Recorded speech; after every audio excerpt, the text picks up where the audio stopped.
Bonjour à tous les amis et bienvenue dans cette nouvelle vidéo. Aujourd'hui, je vais vous montrer 3 exercices avec les élastiques pour éviter toute blessure au niveau des épaules. Donc les épaules, en fait, c'est souvent ce qui est touché en premier chez les nageurs. J'explique un peu pourquoi dans cette vidéo. À la fin de la vidéo, je vous donne un petit bonus qui va vous permettre à la fin de chacune de vos séances de vous sentir mieux et de ne pas avoir tous ces engourdissements au niveau des épaules, et d'éviter encore plus les risques de blessure tout simplement. Pratiquez ces 3 exercices régulièrement au début de chacun de vos entraînements, ou si vous avez des douleurs au niveau des épaules, répétez ces exercices régulièrement au début de chacun de vos entraînements et vos douleurs seront beaucoup moins conséquentes. Donc c'est vraiment une routine à mettre en place au quotidien pour que ça puisse aller mieux pour vous. Tous ces exercices, ils vont vous permettre de renforcer vos muscles de la coiffe des rotateurs. La coiffe des rotateurs, c'est les muscles profonds de vos épaules. C'est un ensemble de muscles qui sert et qui a un rôle essentiel dans la stabilisation de l'articulation de l'épaule. Donc tous les mouvements qui peuvent être initiés par vos épaules. C'est le crawl qu'on va nager principalement dans une séance de natation. Votre épaule, elle fait énormément de mouvements.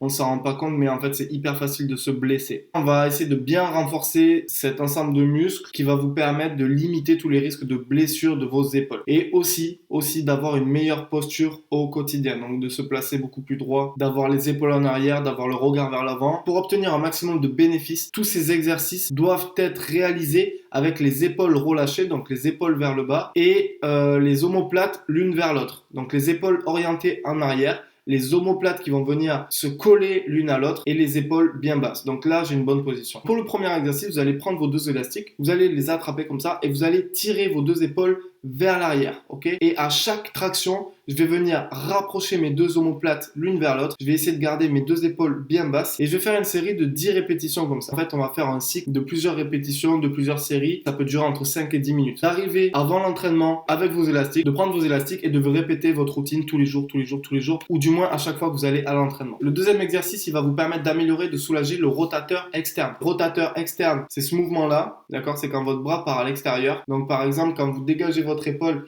et que vous venez lever ici en crawl, c'est le rotateur externe qui travaille. Et le rotateur interne, c'est ce mouvement-là. C'est quand vous venez amener votre bras vers l'intérieur. Donc typiquement, quand je vais venir faire ma phase de traction, là, j'utilise le rotateur interne. Le premier exercice pour travailler le rotateur externe, donc cette phase-là, c'est de placer un élastique dans cette direction, tension de l'élastique vers l'intérieur, et vous allez tout simplement venir tirer vers le côté opposé en pensant bien à garder votre coude collé au niveau de votre buste. Donc pour ça, mettre un t-shirt ou une serviette entre votre coude et votre buste, et si le t-shirt ou la serviette ne tombe pas, ça veut dire que vous effectuez votre exercice correctement. Donc je vais venir effectuer tout simplement une tension de l'élastique en amenant mon bras vers l'extérieur. Je suis toujours en train de penser à bien maîtriser mon mouvement. J'utilise ma force en mode résistance. Je vais pas faire ce mouvement en mode brusque, je vais faire ce mouvement en mode maîtrisé. Donc ça, c'était pour renforcer les rotateurs externes. Maintenant, je vais essayer de renforcer les rotateurs internes, c'est-à-dire que la tension de l'élastique, elle va être dans l'autre direction, c'est-à-dire qu'elle va être vers là-bas. Et cette fois-ci, je vais venir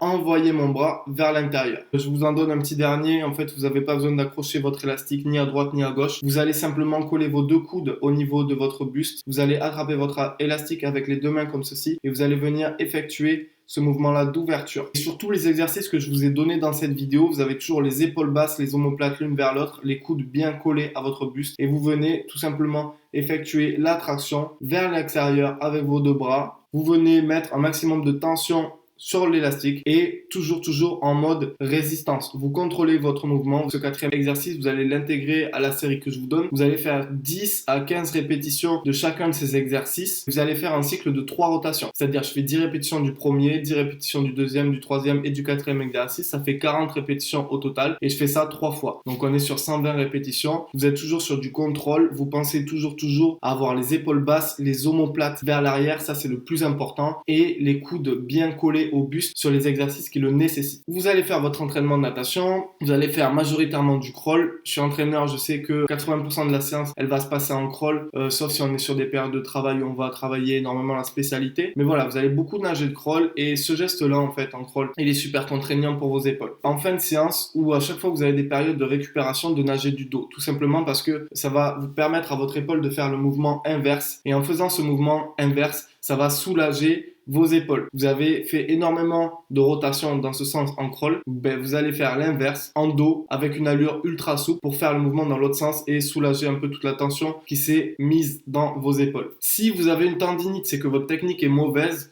ou alors que vous avez une mauvaise hygiène de vie. Soit vous avez forcé sur un mauvais geste, soit vous n'êtes pas assez hydraté au quotidien, ou alors vous avez une mauvaise alimentation. Vous pouvez essayer d'améliorer ou l'un ou l'autre de ces deux aspects, ou dans votre natation ou dans votre hygiène de vie, et pratiquer au maximum les 4 exercices que je vous ai donnés dans cette vidéo pour pouvoir soulager vos blessures. Si vous n'avez pas de blessures, essayez de les anticiper au maximum. Donc c'est des exercices que vous pouvez également répéter si vous n'êtes pas encore blessé. Je souhaite que vous ne le soyez jamais. Demain, on voit 3 exercices qui vont vous permettre de booster votre cardio et d'améliorer votre condition physique. Alors n'hésitez pas à vous abonner à cette chaîne pour être au courant des nouvelles vidéos qui sortent. Mettez un pouce bleu si ça vous a intéressé, si ça vous a aidé. Si vous avez des questions, mettez-les en commentaire. Je me ferai un plaisir de répondre. Et c'était Malcolm de Apprentissage Natation. Je vous dis à très bientôt. Ciao.